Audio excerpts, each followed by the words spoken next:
Muy buenas tardes con todos. Se va a dar inicio a la conferencia. Agradecemos mantener silencio, por favor, y también programar los celulares en modo silencio. Bienvenidos a la Escuela Nacional de Control de la Contraloría General de la República del Perú. La conferencia de hoy, titulada Políticas Sociales, Desigualdades y Ciudadanía, analiza las políticas sociales además de los distintos conceptos de ciudadanía y las desigualdades dentro de la misma, desde una perspectiva sociológica. A continuación, las palabras de bienvenida a cargo del señor Víctor Hugo Vegas, Supervisor General de la Escuela Nacional de Control. Palmas, por favor. Es la emoción de Mina, realmente las palmas es para el doctor, ¿no? Tengan todos muy buenas tardes. A nombre del señor Contralor Nelson Chac Yalta y de la señora directora de la escuela, Natalie Daruca Ruiz, le damos la cordial bienvenida. La Escuela Nacional de Control, dentro de lo que es la Contraloría General de la República, ¿no? Tienen la finalidad de otorgar herramientas y nuevos aprendizajes aplicables a nuestra vida profesional, dentro de nuestra labor como servidores públicos, colaboradores de instituciones privadas y en nuestra vida diaria. Como órgano que ejerce el rol tutelar dentro de la Contraloría en servicios educativos, la Escuela Nacional de Control provee formación, capacitación y especialización a través de cursos, programas, simuladores y actividades extracurriculares. En ese sentido, buscamos fortalecer las capacidades de los colaboradores del Sistema Nacional de Control, orientando sus actividades a la mejora continua y al perfeccionamiento permanente, con la finalidad de asegurar la calidad de los productos y servicios académicos, utilizando los más altos estándares internacionales. La conferencia de hoy abarcará un tema de gran importancia: las desigualdades sociales y cómo el concepto de ciudadanía puede contribuir a su entendimiento, logrando una sociedad más justa desde la perspectiva de la sociología. De acuerdo a ello, agradezco al doctor Manuel Herrera Gómez, de la Universidad Internacional de La Rioja, de España, quien estará a cargo de la presente conferencia. La Escuela Nacional de Control se esfuerza siempre por estar a la vanguardia de los procesos de aprendizaje e integración de la enseñanza a los servicios públicos de todo el país y ciudadanos en general. Refuerza siempre su compromiso con la innovación, promoviendo en la comunidad educativa el intercambio internacional de experiencias. Muchas gracias por su presencia.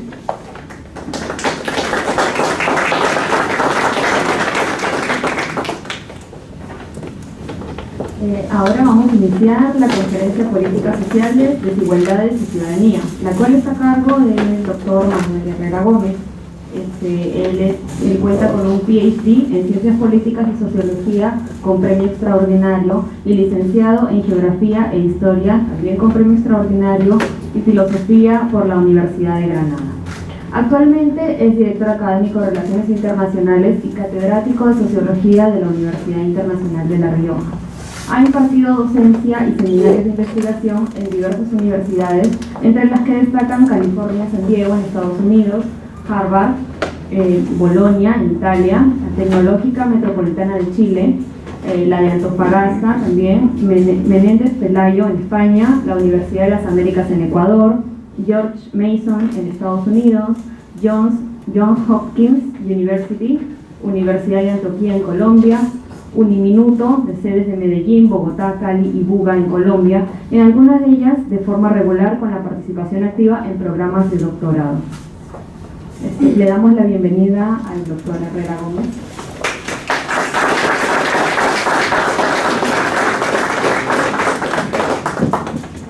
Muchas gracias. Para mí es un honor, una vez más, estar en la Contraloría, poder dictar una conferencia, ya es la tercera vez que estoy, y de verdad me siento prácticamente como en casa. Espero estar a la altura de las circunstancias, y el tema que hoy voy a abordar es el tema de políticas sociales, desigualdades y ciudadanía. Son tres conceptos totalmente diferentes. La desigualdad es un elemento que ha estado presente y una constante a lo largo de toda la historia. Desde el punto de vista sociológico, la desigualdad ha sido abordada desde diversas perspectivas. Tenemos la perspectiva marxista, que nos ubica la desigualdad teniendo su origen pues, en la posición que los individuos tienen con respecto a los medios de producción, poseedores o no poseedores. Tenemos la perspectiva sobre la desigualdad que nos ofrece pues, las teorías weberianas de Max Weber, donde nos presentan a la desigualdad como la desigual distribución del poder, entendiendo el poder como la capacidad de imponer la voluntad de los demás. Tenemos las teorías funcionalistas, que conciben la sociedad como un cuerpo orgánico, donde cada uno desempeña su función y, en consecuencia, en función de lo que uno aporte, recibe un premio y un castigo, y en función de eso ocupa una propia posición. O tenemos, por ejemplo, las teorías del conflicto, donde quizás la figura más representativa es Ralph Darwin, y que nos presenta a la sociedad como un conflicto constante donde las instituciones intentan canalizarlo y, teniendo en cuenta el papel que uno desempeña en las instituciones, ocupa una determinada posición. Por lo tanto, tenemos ahí ese primer concepto, la desigualdad. No es un concepto que tenga una visión unívoca, existen distintas perspectivas e incluso a lo largo de la historia de la filosofía, en un primer momento se consideraba que la desigualdad era un hecho natural y posteriormente se presentó a partir de Rousseau como una pura construcción social. Por lo que respecta al concepto de ciudadanía, lo veremos más tarde. Quizás yo creo que la definición más interesante y más completa de ciudadanía es la que nos ofrece un sociólogo inglés que es Marshall, allá por los años 50, definiendo la ciudadanía como el conjunto de derechos y deberes que vinculan a un individuo a una determinada comunidad política. Y por último nos encontramos con el concepto de políticas sociales. Las políticas sociales serían los instrumentos articulados por parte del Estado para intervenir en la sociedad con el afán de corregir desigualdades sociales y tener una estructura social, pues digamos, más igualitaria. Esos son los tres conceptos que vamos a abordar hoy. El concepto de desigualdad, que como ven ustedes, han tenido distintas denominaciones y distintas visiones. El concepto de ciudadanía, que emerge fundamentalmente a partir del siglo XVIII para oponerse al concepto de súbditos. Y por último nos encontramos el concepto de políticas sociales, donde también nos vamos a encontrar distintas visiones, desde las visiones más socialdemócratas, que consideran que las políticas sociales tienen que ser articuladas por parte del Estado, a las visiones, podríamos decir, más liberales, donde consideran que el mayor protagonismo a la hora de articular las políticas sociales tiene que tenerlo la sociedad civil. Hecha esta pequeña exposición sobre los conceptos, voy a ver cómo voy a articular mi conferencia. Un primer punto: introducción, ciudadanía y desigualdad social o desigualdad de clase. Se trata de dos conceptos que digamos son opuestos, totalmente opuestos. Y lo mejor de todo es que en las sociedades occidentales se ha pretendido, pues, cómo compaginar ambos conceptos. Segundo, ciudadanía y clase social. En tercer lugar, veremos la sociedad del trabajo y sus contradicciones. Veremos lo que es la ciudadanía, una paradoja, porque ha sido la eterna promesa de conseguir una igualdad dentro de la sociedad y, al contrario, caminamos a sociedades cada vez más desigualitarias. Y por último, nos encontraremos con... Yo no sé si he dicho algo malo. Y por último, nos encontraremos las versiones de ciudadanía, realidad y norma. Vamos a abordar tres versiones de ciudadanía. La ciudadanía de la mujer, que yo la considero una ciudadanía recortada. La ciudadanía de la infancia, que es una ciudadanía prometida. Y después la ciudadanía de los inmigrantes, que es una ciudadanía esperada. Empecemos, pues, con el concepto con ciudadanía y clase social. Como decía con anterioridad, yo no sé si es que esto está el volumen muy alto, se puede bajar un poco. Si me pueden ayudar, porque es que si no le voy a romper los tímpanos.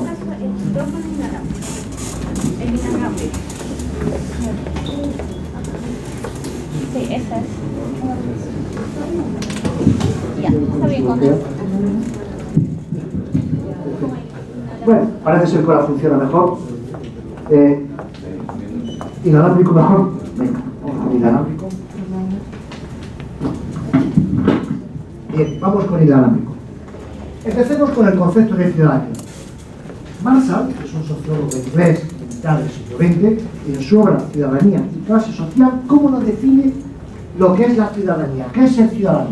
Define la ciudadanía como el conjunto de derechos y deberes que vinculan a un individuo a una plena pertenencia a la sociedad. Todo ciudadano es ciudadano, ¿por qué? Porque tiene unos derechos, pero también tiene unos deberes. Algo que en más de una ocasión nos olvidamos, pedimos derechos, derechos, derechos, y nos olvidamos de que tenemos deberes, deberes, deberes. Y uno de los deberes más importantes es pagar los impuestos. Aunque en algunas ocasiones el Estado sea injusto en su fenómeno recaudatorio o recauda para otros fines que no son el bien común de la ciudadanía. Pues bien, el núcleo de esta tesis, es decir, conjunto de derechos y deberes que vinculan al individuo a la comunidad política, consiste en la descomposición del concepto de ciudadanía en tres elementos: el civil, el político y el social. El elemento civil alude fundamentalmente a, por ejemplo, la propiedad privada, emerge a partir del siglo XVIII con la Revolución Francesa. El elemento político alude a las distintas formas de participación de ciudadanos en el ejercicio del poder. Empieza con el voto censitario masculino, posteriormente llega el voto universal masculino, y habrá que esperar a principios del siglo XX para que llegue el voto universal femenino. Pero con el elemento civil aludimos, por ejemplo, a elementos como la propiedad privada, que hacen que el individuo deje de ser súbdito para pasar a ciudadano. El elemento político alude a su participación en el ejercicio del poder, que también es de forma gradual a lo largo del siglo XIX. Y por último lo encontramos en el elemento social. ¿Qué aludimos con el elemento del social? Aludimos a aquel conjunto de prestaciones realizadas por parte del Estado para asegurar el bienestar de los ciudadanos. Por lo tanto, ¿qué es lo que nos encontramos? Que el concepto de ciudadanía no es un concepto que haya salido de la noche a la mañana. Es decir, no se produjo la Revolución Francesa en 1789, nos acostamos siendo súbditos, ligados a unos nobles, y nos levantamos al día siguiente siendo ciudadanos. El concepto de ciudadanía se ha ido enriqueciendo a lo largo del tiempo y hay que descomponerlo en estos elementos: el civil, el político y el social. El análisis al cual llega Marshall es: vamos a correlacionar el concepto de ciudadanía con el concepto de desigualdad de clase. Porque partimos de una base: todos los ciudadanos somos iguales ante la ley, y podemos decir unos más que otros. Todos los ciudadanos tenemos los mismos derechos, sí, y unos los pueden ejercer y otros no. Todos los ciudadanos tenemos los mismos deberes, y hay algunos que los ponen en práctica y otros pues que no los ponen en práctica. Entonces, ¿qué hace Marshall? Yo ya he definido lo que es el concepto de ciudadanía, pero después me encuentro con que no todos los ciudadanos son iguales, sino que existe una desigualdad de clase, en buena medida pues ligada a ¿qué? Al poder económico que cada uno tiene. Insisto en un aspecto, y es que la posición de clase que tenemos cada uno de los aquí presentes no nos la hemos ganado en el 100%, sino casi en el 70% la hemos heredado. Heredamos la posición de nuestros padres. La movilidad social que tenemos es casi mínima. Cuando se produce movilidad social en las personas es a través de varias generaciones. La pregunta es: ¿cómo es posible que sobrevivan dos conceptos que en principio son antagónicos?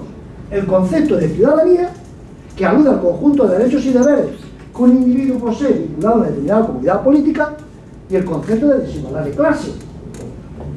Son dos conceptos totalmente antagónicos. ¿Qué es lo que ha permitido que estos dos sistemas se reconcilien entre sí, se alimenten el uno al otro hasta ser aliados antes que antagonistas? Yo en este sentido abordé ese tema en mi anterior conferencia, aludía al denominado estado de bienestar. Un estado de bienestar que se ha desarrollado bastante en Europa y un estado de bienestar que no se ha desarrollado en América. ¿Qué aludimos con el estado de bienestar? Aludimos a la intervención por parte del Estado. ¿Para qué? Para asegurar un conjunto de prestaciones a los ciudadanos y garantizar su calidad de vida. Se trata de que el Estado actúa como recolector de impuestos para después llevar a cabo políticas redistributivas, de tal manera que se corrijan desigualdades sociales y pague más quien más tiene. Y no estoy hablando de socialismo, estoy hablando sencillamente de lo que es el estado de bienestar en Europa, que detrás de él existen tanto la doctrina social de la Iglesia, con León XIII en su encíclica Rerum Novarum, como los planteamientos socialistas, como los planteamientos liberales, como los planteamientos demócratas cristianos. Es decir, el estado de bienestar no es propiedad de una determinada ideología, que en muchas ocasiones se piensa que es la izquierda. Pues no. El estado de bienestar es la confluencia de diversas corrientes. Pues Marshall es muy claro, intenta demostrar que la ciudadanía y otras formas externas a ellas han alterado la estructura de clase.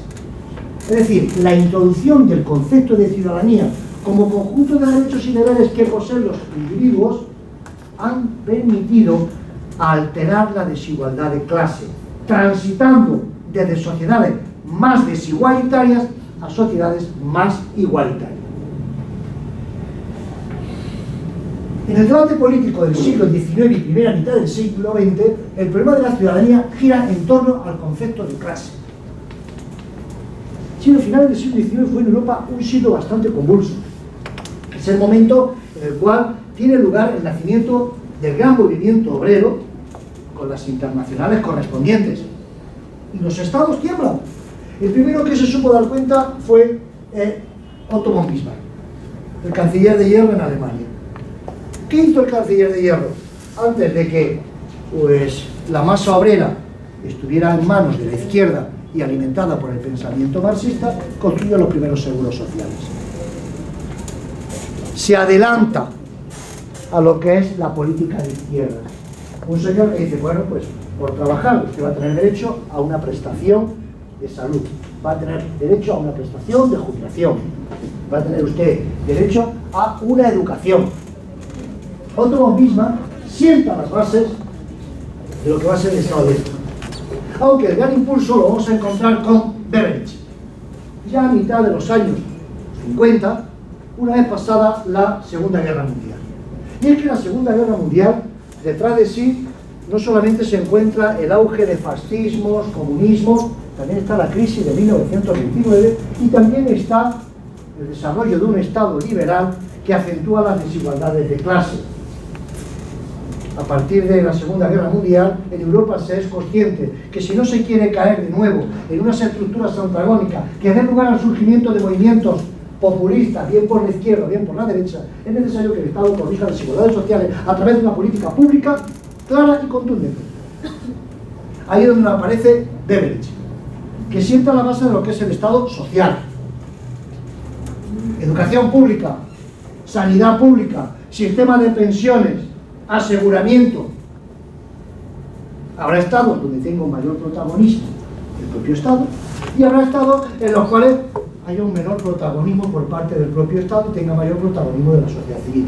De hecho, el estado de bienestar no es el mismo en alemán que el holandés, que el inglés o que el sueco.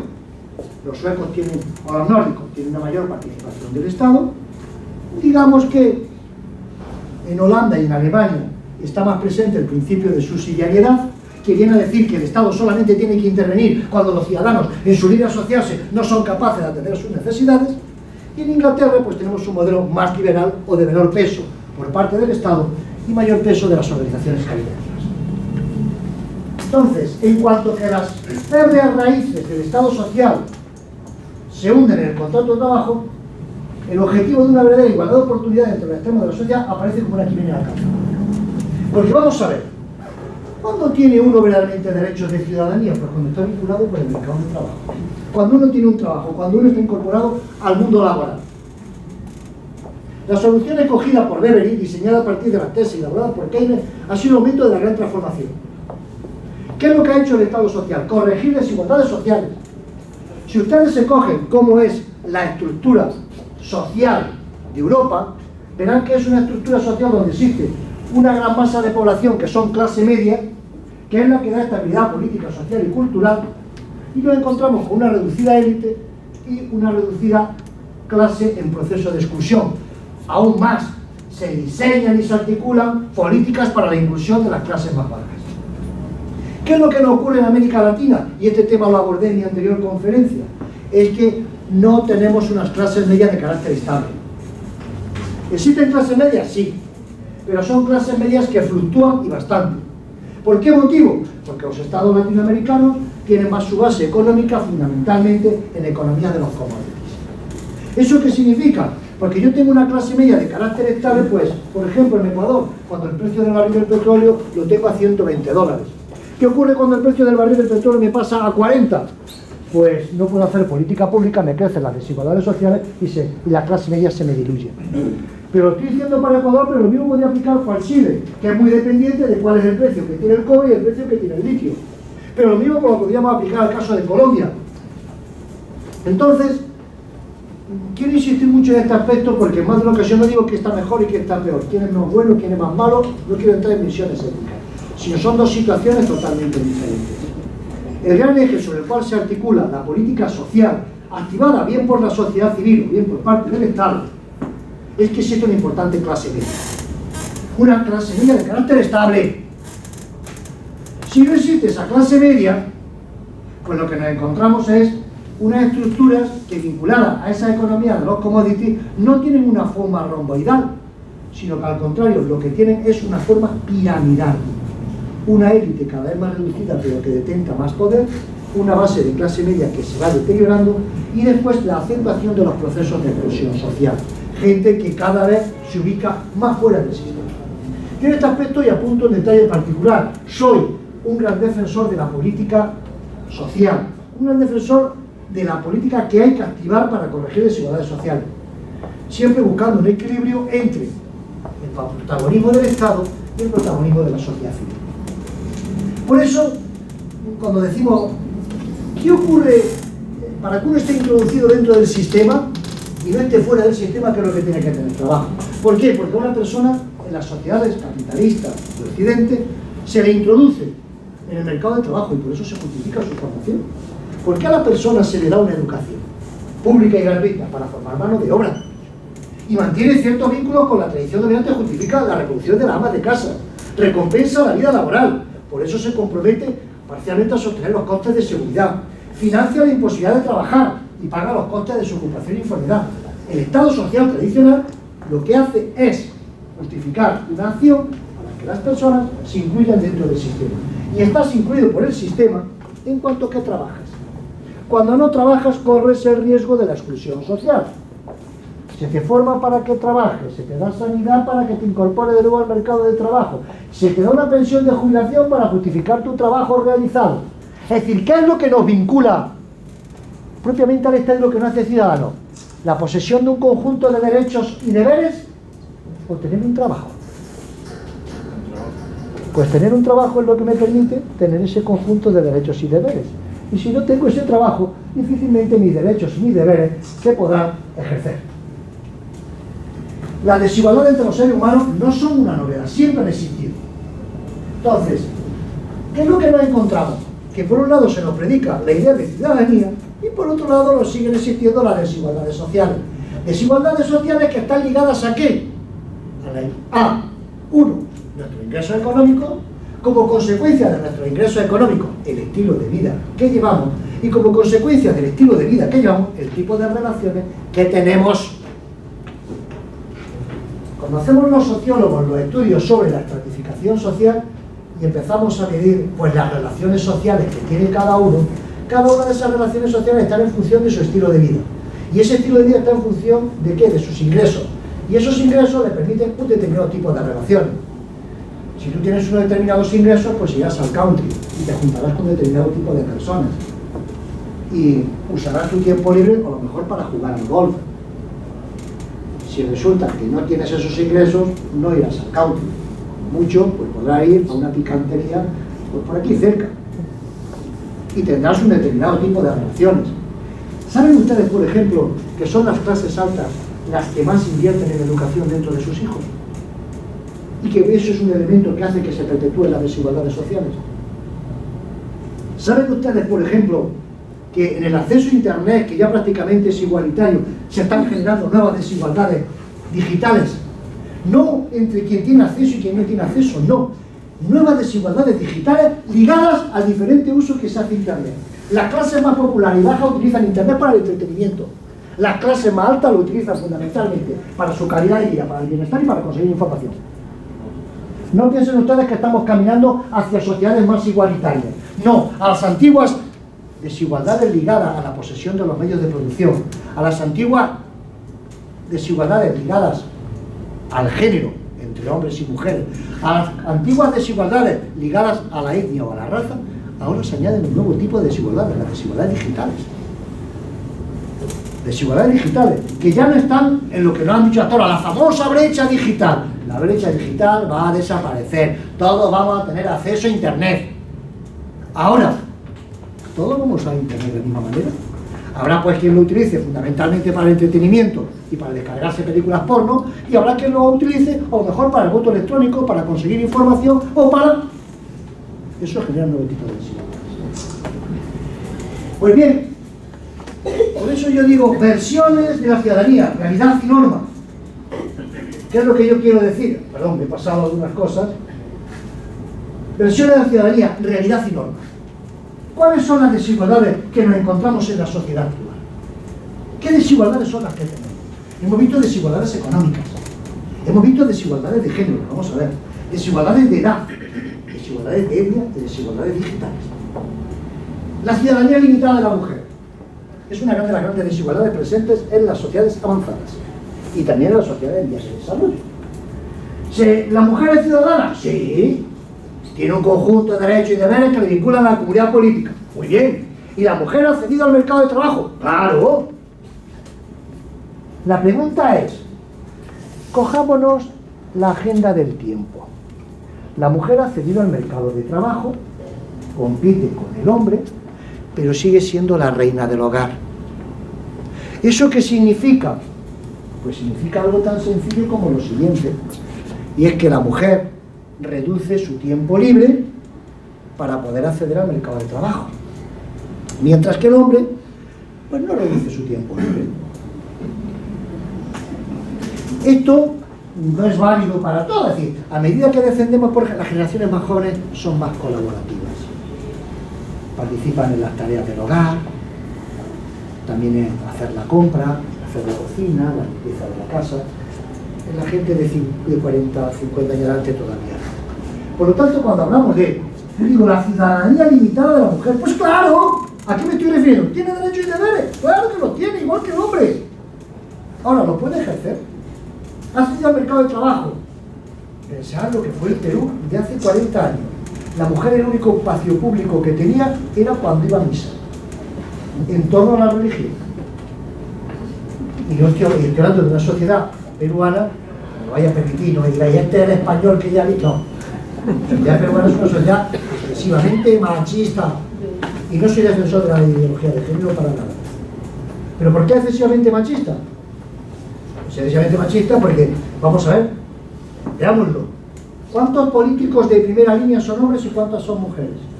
¿Cuántas mujeres hay ministras y cuántas mujeres hay ministros? Veamos cuántas mujeres hay rectoras de universidad y rectores de universidad. Veamos cuántas mujeres son directivas de alto nivel y cuántos hombres hay. Incluso aún más, vamos a ver incluso en los procesos de selección hasta qué punto existe una especie de vacío negro de discriminación hacia la mujer. En el caso concreto español, pues supongo por ejemplo un caso, hay muchas empresas que han sido denunciadas pues porque se llevaban a cabo en la contratación una política discriminatoria y le hacían firmar a las mujeres una carta de que no se van a quedar embarazadas. ¿Hasta qué punto no es eso una invasión dentro de la privacidad? Entonces, cuando hablo de ciudadanía limitada de la mujer, es que en el plano formal pues tiene los mismos derechos que el hombre. En el plano práctico, ¿qué ocurre? Tampoco es que haya que pasar ahora, como está ocurriendo en mi país, con el gobierno que tenemos, a una política feminista. No, solo sencillamente lo que se trata es de articular los mecanismos apropiados para que exista una igualdad de oportunidades, que en muchas ocasiones implicará, a lo mejor, llevar a cabo lo que se llaman políticas de discriminación positiva, para potenciar la presencia de la mujer en determinados tipos de escenarios. Y hay que acostumbrarse que en una sociedad machista como la peruana, he de decirles que el siglo XXI es el siglo de la mujer, con todas sus consecuencias.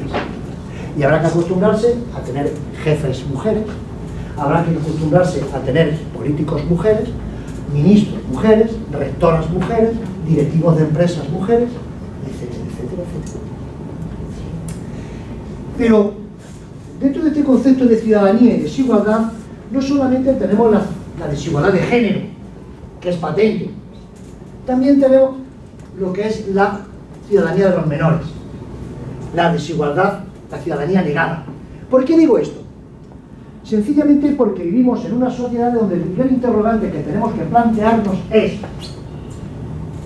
¿las generaciones futuras van a tener el mismo bienestar o parecido al que estamos disfrutando nosotros?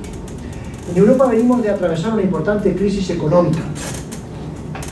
Una crisis económica que emergió a partir del año 2008 con la caída de Lehman Brothers, fue a nuestra Europa. Ahí apareció un personaje que se llama Sarkozy, que decía que había que refundar la base ética del capitalismo.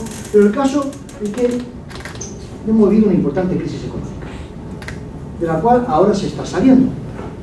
¿Se está saliendo a costa de qué? Han bajado los sueldos, han bajado el poder desarrollar determinados proyectos de vida. Pienso, por ejemplo, el caso. En España, los chicos a qué edad se emancipan de los padres. Pues puedo asegurar que no antes de los 35 o 36 años. ¿A qué hora se casan las mujeres? ¿A qué edad se casan las mujeres? 36, 37, 38 años. ¿Eso qué significa? También está teniendo muy importante repercusión en el aspecto demográfico, porque se está reduciendo la edad genésica de la mujer, de tal manera que muy difícil se mantiene la tasa de reproducción. Las familias pues, tienen 1 o 2 hijos. La pregunta es quién va a pagar los impuestos mañana para corregir desigualdades sociales. Pero no solamente eso, pensamos en el caso concreto de la gente joven. En España han emergido pues, fenómenos populistas por gente joven que ha acusado a las instituciones políticas de robarles oportunidades. ¿Cuánto cobra? Pues un chaval recién salido. Pues un chaval recién salido viene a cobrar unos 500, 600 dólares al mes. Pues estoy hablando de una ciudad donde un alquiler pues, puede costar perfectamente 900 dólares. A eso añádele manutención, desplazamientos, etcétera, etcétera. Pues te mantienes en tu casa de tu padre, pues hasta que puedes. La siguiente pregunta es, ¿y qué tipo de proyecto de vida puedo tener con mi pareja? De hecho, la institución del matrimonio se ha deteriorado y bastante. Se convive mucho tiempo en pareja hasta que, pero no con la misma, puede cambiar, con otra, etcétera, etcétera. Y tengo hijos, pues bueno, me lo puedo plantear, no me lo planteo. La pregunta es, cuando me planteo tener un hijo, ¿puedo esto mantenerlo económicamente? Y ante todo eso, ¿qué ocurre? Pues sencillamente, a las jóvenes generaciones, mi generación que ha sido la de Baby Boom y la de Bienestar, le puede dar las mismas prerrogativas que hemos tenido nosotros. De hecho, cuando se hacen encuestas sobre juventud en Europa, ¿qué es lo que ocurre? El elemento distintivo de la gente joven es la desesperanza. Voy a tener un futuro y un panorama más negro. Y también estoy hablando de generaciones que son las mejor formadas, dominan idiomas, han hecho carrera universitaria, han tenido un año de Erasmus.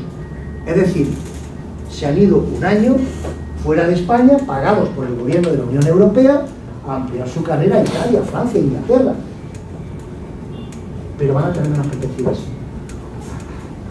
Pagarse una casa, eso significa meterte en una hipoteca de 40 años. Es decir, que si tú terminas, eso significa que si tú empiezas a trabajar a los 30, te metes en la hipoteca, que va a ser durante 40 años, es decir, con 70 vas a terminar de pagar la casa con la cual vas a vivir. Por eso hablo de la ciudadanía negada de los menores, ¿para qué? Para aludir fundamentalmente a un hecho muy evidente. Las jóvenes generaciones no van a tener las mismas oportunidades que ha tenido la generación dorada del estado de bienestar, que son los nacidos en los años 60 y 70. Pero después nos encontramos con otra ciudadanía, que es la ciudadanía esperada de los inmigrantes. Si quería entrar en un terreno bastante polémico, pues más teniendo en cuenta que estáis sufriendo la inmigración venezolana, ante lo cual pues, puede dar lugar al surgimiento de sentimientos de rechazo, de cerremos las fronteras, etcétera, etcétera. Vamos a ver. El fenómeno de la inmigración es un fenómeno que ha existido siempre.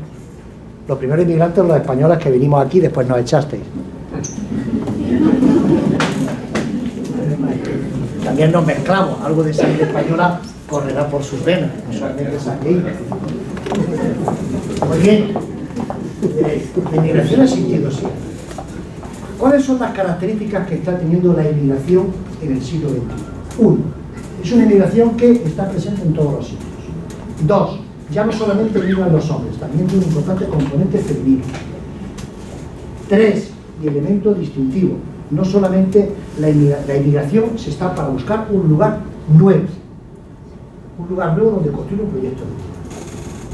En Europa, por ejemplo en España, hemos tenido la inmigración durante los años buenos de nuestra economía, un importante contingente latinoamericano, tenemos también un importante contingente de migración que procede del África subsahariana, tenemos un importante contingente de migración que procede de Europa del Este.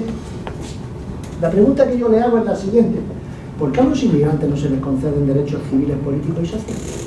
Es que son de otro país, es que nosotros basamos la ciudadanía en el nacimiento, pero si contribuyen al Producto Interior Bruto. ¿Qué ocurre cuando un inmigrante pues trabaja, paga sus impuestos? Porque no le concedemos los mismos derechos que al autónomo. Es que están viniendo muchos venezolanos. Yo en ese sentido pienso que lo que hay que hacer, o por lo menos, es un control de los flujos migratorios para evitar las mafias y para evitar pues todo lo que son los fenómenos de explotación. ¿Puedo terminar después la pregunta al final? Gracias. Y estáis hablando de una inmigración de contingentes que comparten con vosotros lengua, cultura y tradición. En Europa, a los inmigrantes se les conceden determinados derechos civiles, no todos, no se les conceden derechos políticos, porque no pueden votar, a no ser que ya adquieran la nacionalidad. Incluso cuando votan es también porque existan tratados de reciprocidad con los países de origen. Y luego, por último, se les conceden importantes derechos sociales y prestaciones de bienestar. Pero es, como yo le llamo a los inmigrantes, la ciudadanía esperada. Es la ciudadanía esperada. Las personas que emigran es porque en su país de origen no tienen el proyecto de vida con el que satisfacer sus perspectivas de bienestar. Como ustedes hecho el recorrido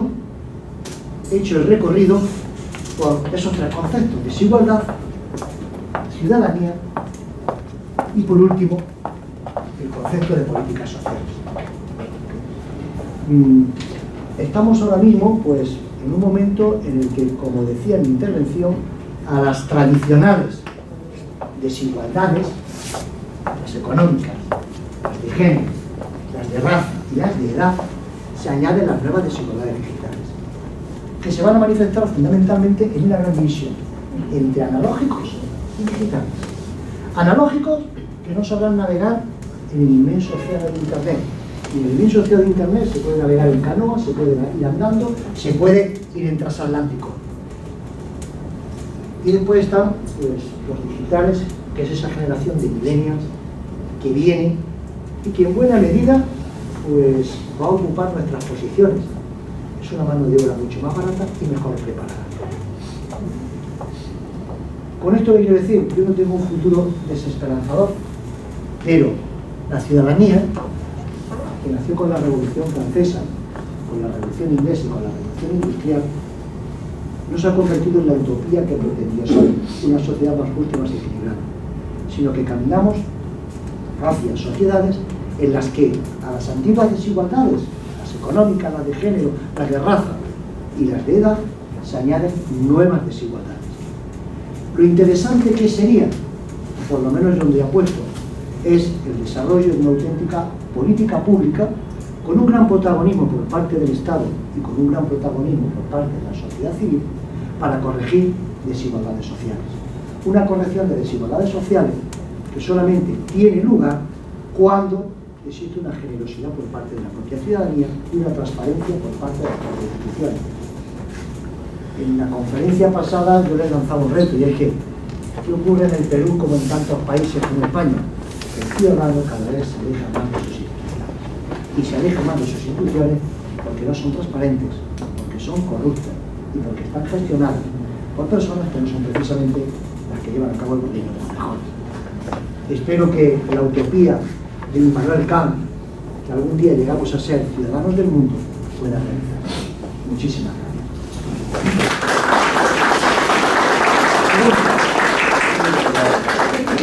¿Hay alguna? Si me permiten ustedes, ¿hay algunas preguntas? Estoy abierto al debate. Bien.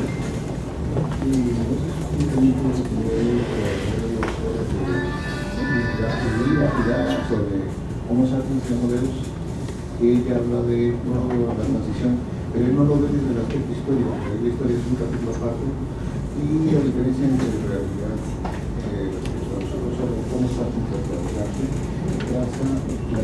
Ponga ese micrófono porque no se está enterando nadie, por lo menos a los partícipes. Ha puesto usted por la igualdad de oportunidades. No sé si funciona, ¿no? Sí funciona. Sí funciona. Un libro que estaba leyendo y me dio la curiosidad. Es uno de los puntos que usted tocó respecto a la desigualdad. Y esto ya en realidad viene desde los 70.000 años antes, cuando ya suprimimos a las demás especies como los neandertales, los néfilis, los Homo erectus, etc. Nos convertimos en raza dominante, pero a diferencia de las demás, como cualquier estado, en lugar de invertir en armamento, que son los músculos, invertimos en intelectualidad, que es el cerebro. Pero eso requería de gran energía. Entonces, cada vez que llegamos a cualquier sitio, inevitablemente teníamos que consumir mayor nutrimiento. Entiéndase, quitarle los elementos nutritivos a las demás especies de los habitantes que habían ahí, que eran otras diferencias de humanos. Es decir, nosotros ya tenemos bien grabado en la genética la supervivencia y la alimentación. Bueno, desde la revolución cognitiva para acá, Ya estamos por la cuestión de cuándo llegamos a la sociedad actual. desde la revolución cognitiva ya se dan los resultados que ahorita estamos viendo. Desde el lanzamiento de las piedras hace no más de 12.000 años a modernos armamentos con una bala ideológica. Y creo que es tan diferente de hacer el futuro. Si vamos a este señor que habla de más que nada de la revolución cognitiva y el desarrollo del futuro. Es una hipótesis como cualquier otra. Yo cuando he pasado los 50 años, pues al día de hoy creer el credo y a mi mujer. El resto de hipótesis tienen que verificarse. Usted me está planteando una hipótesis que puede funcionar o que no puede funcionar. También podemos contrastarlo con las teorías de otros sociólogos que dicen la revolución cognitiva. ¿En qué consiste la revolución cognitiva? El instinto de supervivencia siempre ha estado presente en todas las especies. Incluso aún más. El ser humano es la especie más desprotegida de todas, desde su nacimiento. El marxismo pues, se acerca a explicar la desigualdad desde el punto de vista material. Weber se acerca a la desigualdad, como decía, desde el punto de vista del poder.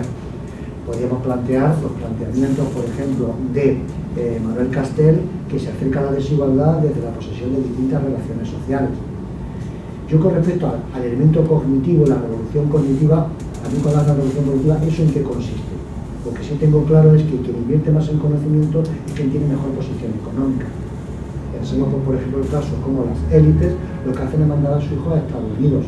Las clases más bajas, donde mandan a sus hijos, eso a lo mejor pues, a una universidad de tercera división si tienen una beca por parte del Estado. Es decir, creo que hay un cúmulo de variables muy diversas donde estudiar cada situación concreta.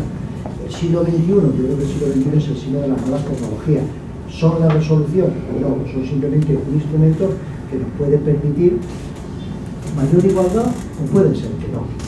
Todo ese recorrido que me ha hecho usted por toda la evolución humana, etcétera, etcétera, este es el recorrido que podríamos hacer por todos los imperios. A mí, por ejemplo, la semana pasada estaba en Cusco y le decía, bueno, es que ustedes aniquilaron el imperio Inca. Sí. Y el imperio romano aniquiló a los iberos. Y el imperio romano fue aniquilado por los visigodos. Y el imperio inca aniquiló a los anteriores. Es una sucesión, puede usted verla desde el punto de vista cognitivo, me gusta verla como es una lucha de poder. Una lucha de poder y una desigualdad. Donde el cognitivo es un instrumento distinto. ¿Más preguntas? ¿Hay alguna pregunta más? Me ha parecido interesante yo tengo ya 62 años de edad, 25 años trabajando en el sector público y 18 en el sector privado. De ser medio filósofo he pasado a ser muy pragmático, porque queremos soluciones. Usted ha expuesto un tema desde un punto de vista histórico y teórico. Yo quisiera tener su punto de vista pragmático sobre soluciones, ya no sobre los efectos. Los efectos los vemos todos los días. Uno prende la televisión, escucha las noticias y ahí tiene todos los efectos. yo ahora le estoy yendo mucho a las causas. ¿Cuál es la causa de por qué somos así? Por ejemplo, nosotros los peruanos, ¿por qué tenemos esa forma de pensar? ¿Por qué tenemos un nivel de corrupción? Yo soy un lector, pero mucho me gustó la historia. Y por una guerra que hubo hace más de 130 años, yo estudio la historia de Chile y de Perú paralelamente. Y todos los días veo las noticias de Chile y todos los días veo las noticias de Perú. Y tengo una fijación. No lo conozco. Pero el tema es el siguiente: soluciones. Yo ya no soy un joven de 22 años que soñaba, ahora soy una persona de 62 años, quiero cosas prácticas, soluciones rápidas y prácticas. Tenemos un Congreso técnicamente de bajo nivel. No, perdón. Para más preguntas. Yo lo entiendo perfectamente. Yo llevo viniendo al Perú 8 meses. Vengo 15 días todos los meses. Ahora esto responder por el motivo por el que vengo, porque soy el directivo de una universidad online y se la presentaré. A mí me llama la atención porque cuando voy a entrevistar con responsables públicos, en estos 8 meses me han cambiado 4 veces. Yo he ido, por ejemplo, a instituciones como SUNEDU, como Pronaver, como Salud. No me encuentro nunca que vaya a recibir la misma persona. De soluciones prácticas. Mi pregunta es, se me lanza usted, para que se me pregunte por la noche, no me dé la respuesta ahora. ¿Los políticos peruanos tienen un proyecto de país para el Perú del siglo XXI? Yo, en función de la manifestación práctica, digo que no existe proyecto de país. En España estamos ahora mismo en una especie de borrachera.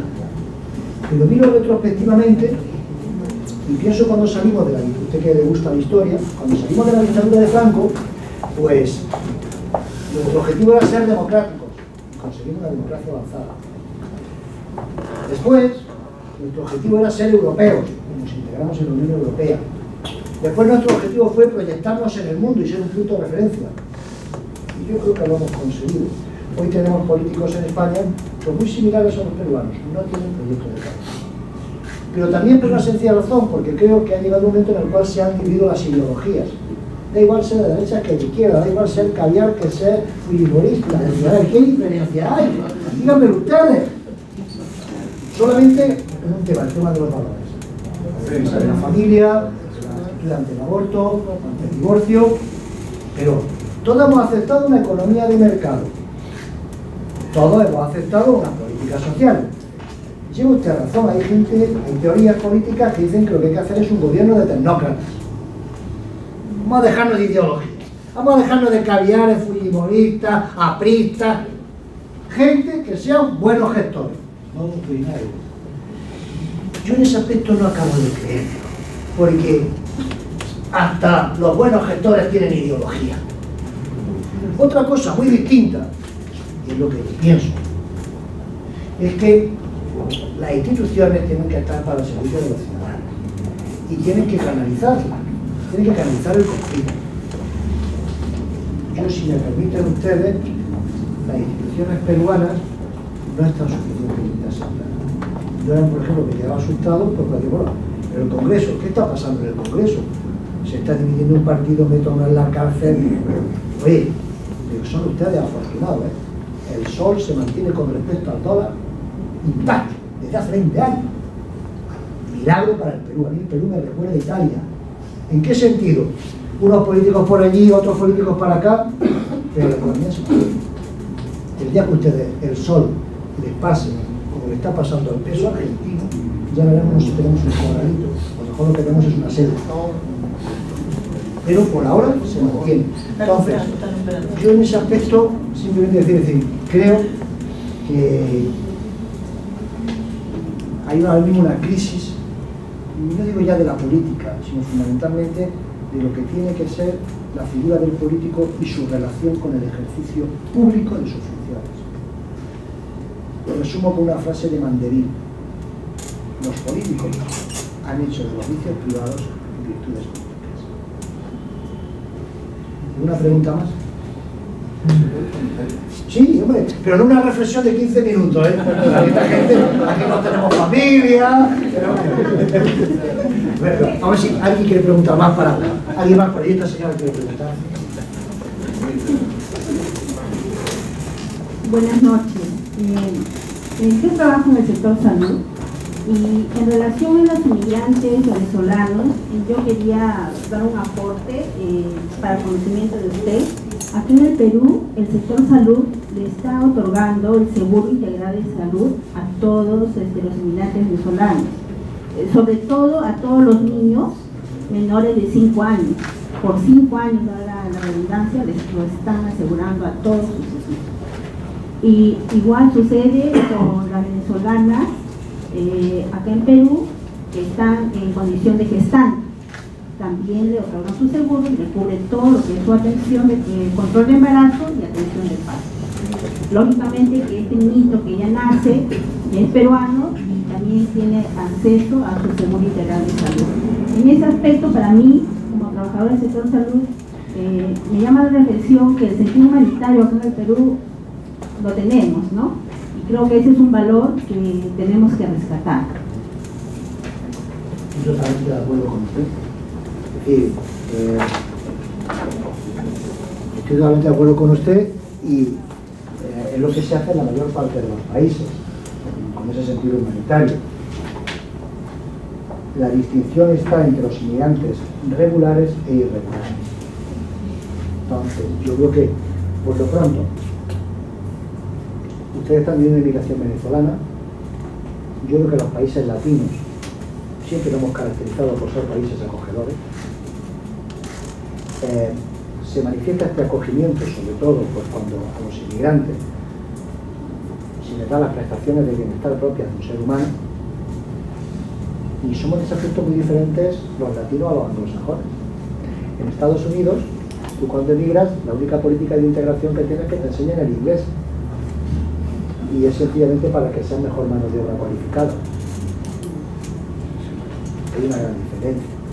También hay que tener otra en cuenta una cosa, y es que todo lo que sean políticas sanitarias para la población inmigrante están también un elemento, por decirlo de alguna forma, de control social para evitar otros peligros mayores.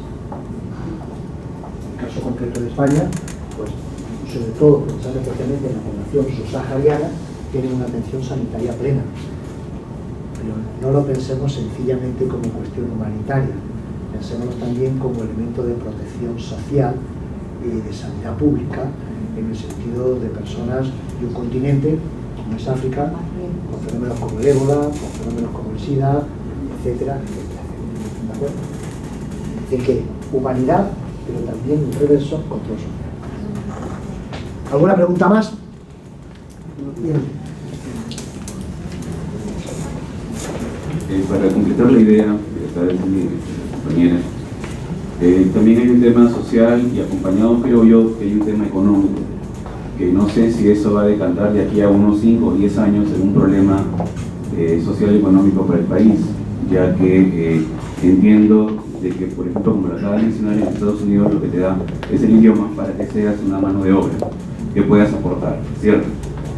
Digamos que aquí no hay eso, el idioma, y que el trabajo es para que puedas aportar. ¿Aportar qué? Un gran porcentaje de lo que gana el venezolano u otro inmigrante se va fuera del país. Uno cuando trabaja aquí, siendo peruano, el 100% de lo que gana se revierte al tesoro, el impuesto, y es un círculo. Sin embargo, un porcentaje de esa ganancia lo que tiene un inmigrante, vamos a hablar venezolano, colombiano o mexicano, o bueno, en este caso venezolano por la coyuntura, no va a revertir al tesoro, sino se va fuera del país. Entonces supongo que ese podría ser un efecto, obviamente no acá ni a un año, quizás sí a 5, 10 o 15 años. Ay, Dios mío. Pues lo mismo tendríamos que hacer con todas las multinacionales que están afincadas en el Perú y que lo que hacen es llevarse el dinero para otro lado, pero que también crean muchos puestos de trabajo. ¿Por qué no echamos a BBVA? ¿Por qué no echamos a Mafre? ¿Por qué no echamos a Repsol? ¿Por qué se creen ustedes que los capitales de todas estas multinacionales se quedan aquí en el Perú? No. Pero también crean puestos de trabajo en el Perú y también crean riqueza en el país. Hombre, yo creo, por ejemplo, que un venezolano que aquí está trabajando, que precisamente no ha venido por gusto, si un poco de su dinero lo ahorran para mantener a su familia, lo que han hecho los españoles que emigraron a Alemania, los cubanos que han emigrado a España, forman parte de la vida. ¿Por qué? No revierten el tesoro del país. ¿Pagan sus impuestos? Sí. ¿Consumen el país? Sí. ¿Trabajan? Sí. Ya con su ahorro, que hagan lo que les dé la gana. Pues vamos a decir, no, mira, no tengo, como por ejemplo hizo el gobierno ecuatoriano en un momento determinado con Correa. No, usted no va a poder sacar su ahorro del país. Usted que me lo he currado, que me lo he trabajado yo. Es decir, que yo tengo, por ejemplo, a mi madre venezolana que está pasando situación de necesidad, que no tiene ni medicina, me estoy viniendo aquí al Perú, dejando a mi familia, tengo un poco de ahorro y es que no estoy colaborando para el Perú. ¿Qué estás viviendo? ¿Estás pagando? Está pagando por impuestos, ya está consumiendo, etcétera, etcétera. Pero es que si eso lo aplicamos a estos venezolanos, la pregunta es, ¿por qué no lo aplicamos a las grandes empresas, que son realmente las que tienen fugas de capitales en paraísos fiscales? Sí. Hombre, es que algunas veces yo creo, permíteme que me ponga así, no es nada, es decir, es que yo creo que algunas veces, con el tema de la inmigración, que es un tema donde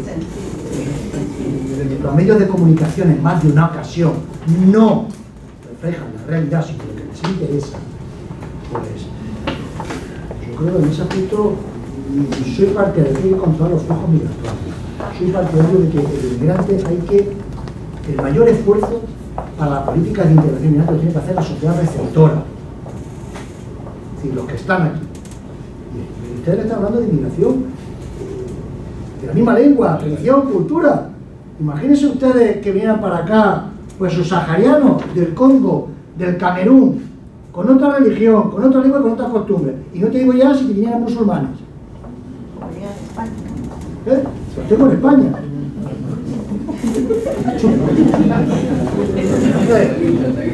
Es que caminamos hacia unas sociedades interculturales. ¿Qué hora tenemos, Ángela? Pues, si me permiten ustedes, yo le voy a decir, porque ya en este debate podemos estar hasta pasado mañana, pero yo tengo también que cumplir mi función. Ustedes tienen ahí unos folletos de la Universidad Internacional de La Rioja. Es la universidad de la cual yo vengo. Es una universidad 100% online, que tiene, pues, un menú de 120 maestrías oficiales reconocidas por parte de la SUNEDU, en distintas áreas: educación, administración, empresa, ingeniería informática, humanidades, ciencias sociales, campo jurídico. Se trata de maestrías altamente especializadas, de un año de duración, insisto, reconocidas por la SUNEDU y también válidas en toda la Unión Europea. Antes han estado viendo ustedes un vídeo que refleja cuál es nuestro método de auge, porque somos una universidad 100% online. Y cuando digo 100% online, créanse ustedes, es 100% online. El que sea 100% online no significa que estos sean 4 tutoriales, una plataforma y 4 clases enlatadas. Ustedes en esta universidad tienen clases presenciales en directo en tiempo real. Se conectan a través del ordenador, ven al profesor en tiempo real, les está explicando ayudándose de una pizarra digital e interactúan a través del chat con él. En segundo lugar, no se usa el papel, todos los contenidos están digitalizados. Somos ecologistas, no vamos a cargarnos la Amazonía, todos los contenidos están digitalizados, con más de 40.000 libros en una biblioteca virtual. El alumno no está solo, tiene un tutor personal que le hace una labor de acompañamiento durante todo ese año, preocupándose por él, lo lleva todas las semanas, si ha hecho las actividades no las ha hecho, de por qué ha faltado. El 40% de la nota de cada asignatura la obtiene vía la realización de actividades a través de la plataforma, y el 60% son exámenes presenciales que lo hacemos aquí en Lima. El 85% del claustro de profesores es doctor. No van a tener ustedes una universidad peruana que tenga ese claustro. Y cuando digo que son maestrías altamente especializadas, no es que tenga maestría en educación, maestría en derecho, no. Yo tengo maestría en derecho penal económico internacional. Yo tengo maestría en programación logística. Yo tengo maestría en ciberseguridad. Yo tengo maestría en Big Data y Visual Analytics. Yo tengo maestría en mecánica de fluidos computacionales.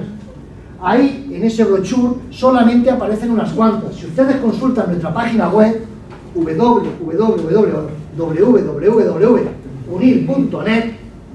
ahí pueden encontrar todas las maestrías. Todas las maestrías. Pueden meterse y ver la malla curricular, cada asignatura, el profesor, la programación, los temas, las competencias, las habilidades. Si ustedes encuentran la página de una universidad peruana que esté tan desarrollada como la nuestra, yo les regalo la maestría. Así de claro. Y le pago una cena en Valentino. Así. Pero compruébenlo de verdad. Son maestrías, insisto, altamente especializadas. Maestría en Administración y Dirección de Empresas, maestría en Dirección de Recursos Humanos, en Gestión del Talento, maestría en Composición Musical, maestría en Estudios Avanzados de Teatro, maestría en Estudios Avanzados de Terrorismo, maestría en Intervención Social, en la Sociedad del Conocimiento, maestría en Neuromarketing, maestría en Comunicación y Identidad Corporativa, maestría en Comunicación y Marketing Político. Tienen ustedes un amplio abanico. Insisto, con clases presenciales virtuales, contenidos digitalizados, el apoyo de un tutor, reconocimiento de la SUNEDU, estamos hablando que son maestrías reconocidas por la SUNEDU y de un año de duración. Actualmente, la UNIR, que ya tiene más de 600 alumnos peruanos, y llevamos un año trabajando aquí, pues está otorgando políticas de becas con respecto al precio real de entre el 45 y el 55%. Nosotros hacemos 2 convocatorias al año. Una convocatoria que va a empezar la semana que viene, en el mes de octubre, y ya la siguiente convocatoria en el mes de marzo. Quien empiece en el mes de octubre termina en noviembre. Quien empiece en noviembre termina en septiembre del año siguiente. Quien empiece en marzo termina en febrero del siguiente año. Tenemos esas 2 convocatorias. Se le ha añadido a ustedes un pequeño papel donde aparecen, si quieren, pueden rellenar su nombre, su apellido, su correo electrónico, su teléfono, y desinteresadamente un asesor nuestro que entrará en contacto con ustedes para, pues, ofrecer información con respecto a los estudios que ustedes dicen ahí. Desinteresadamente, para decirle, pues mira, el acceso va a costarte esto, puedes pagar en mensualidades, puedes pagar al contado, necesitas esta documentación. Ahí tienen ustedes, desinteresadamente les llamará. Yo quiero información sobre máster en Administración y Dirección de Empresas. Pues le llama al asesor, fulanito, Alejandro, tal, ¿qué necesitas? ¿Qué titulación tiene? Este es tu acceso, tal. Y obtendréis una titulación que es válida en los 26 países de la Unión Europea, más los asociados de 156 países, y también válida aquí en el Perú por parte de la SUNEDU. La UNIR es una universidad que nació en España hace 10 años, tenemos universidad en México, UNIR México, tenemos universidad en Colombia, UNIR Colombia, estamos en Ecuador dentro del listado de universidades de alta calidad, y en el Perú nuestros títulos son reconocidos por la SUNEDU. Empezamos hace un año y ya tenemos pues eso, más de 600, 700 estudiantes peruanos. Y los exámenes los hacemos en el Perú, se han hecho ya los exámenes en Lima. Entonces, si ustedes, pues, quieren, pueden recibir esa información, se les llama desinteresadamente, vía mail. Ahora después, pues, pasaremos a aquellos que hayan llenado, pues, ese pequeño octavilla, ese pequeño cupón, que lo dejen y se pondrán en contacto, insisto, desinteresadamente. Quizás no ya, pues, para esta convocatoria de octubre, que termina pronto, pues ya termina la semana que viene, cerramos cupos, y si no, la semana siguiente. Me están diciendo ustedes, ¿y cuánto cuesta esto? Aproximadamente, pues aplicándole el descuento correspondiente, yo ahora mismo los precios están, una media, depende de las titulaciones, pero van entre los 12.500 y los 14.000 soles.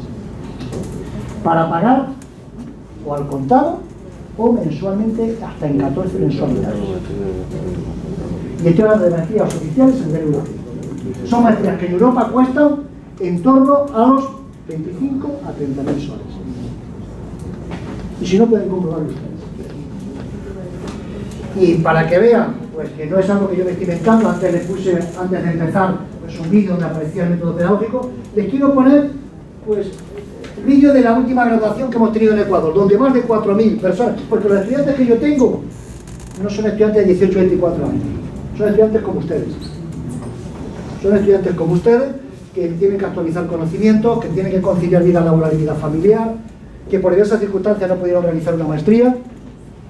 Entonces les voy a poner el vídeo de la última graduación que tuvimos en Ecuador, donde se graduaron más de 4.000 personas, como ustedes, de su edad, y si no lo comprobarán. Ángela, por favor.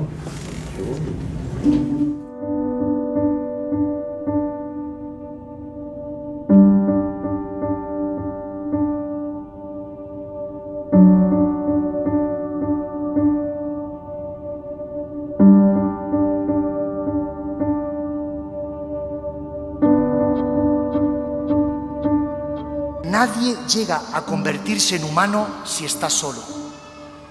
Nos hacemos humanos los unos a los otros, aunque algunas veces, y no son pocas, nos cuesta ser con ellos. Estar aquí representa un privilegio en un país en donde la titulación de cuarto nivel está restringida a tan pocos.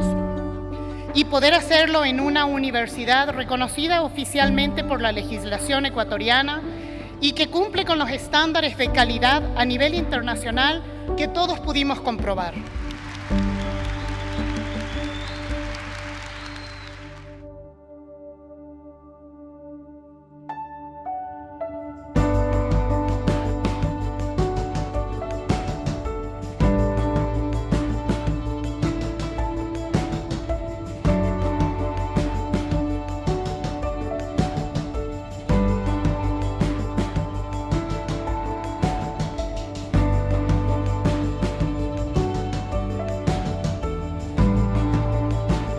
La persona virtuosa vive no para sus gustos y sus logros personales, sino abierto a las necesidades de los demás.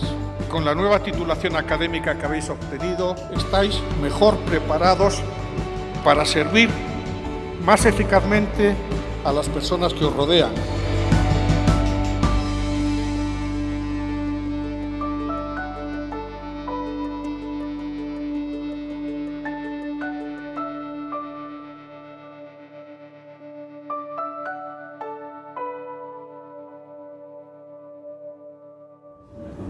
Pues muchísimas gracias por todo y espero volver a la Contraloría como he hecho en otra ocasión. Gracias.